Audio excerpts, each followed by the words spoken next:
ওকে চাচা হ্যাঁ চাচা। আপনি যে এনে বইতে অত বড় জঙ্গলটার মধ্যে হুম। আগে মাছ আছে কাছে শুনছি যে এই জঙ্গলটা আমাদের জিনফুরি বাস করতো। হ্যাঁ ঠিক আছে। এটা কি সত্যি? সত্য, তোমরা মাছ আছিরা যখন শুনছো কিন্তু আসলেই সত্য। আপনি যে এনে বইয়ে থাকেন আপনি কি ডর বই করে না? ধর বেটা, আমার ডর বই বেড়া আছে কি? আমি ডরাই নাই তা।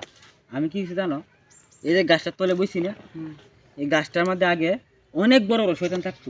এই সর্বনাশ। কিবা জানো, একদিন দৌড়ে রোদের মধ্যে আমি এসে বিরাট বাঁশি বাজাইতাম। আমার সাইডে হাঁসটা গুরু আছিল, এই সর্বনাশ। মানে হাড় গুরু, মানে আত্মীর থেকে বড় বড় এই আছিল। সর্বনাশ।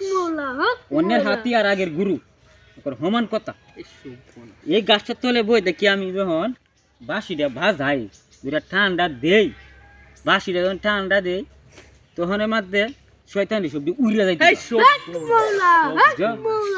আমি মাঝে মাঝে এবারে ঘুমাই আসতাম, যখন ঘুমাইয়া হচ্ছি টিমটিমাইনে বাতাসটা লাগতেছে, শরীরের মধ্যে আরাম আইছে, একটা ঘুমাই আছে, বুঝছো অবস্থা।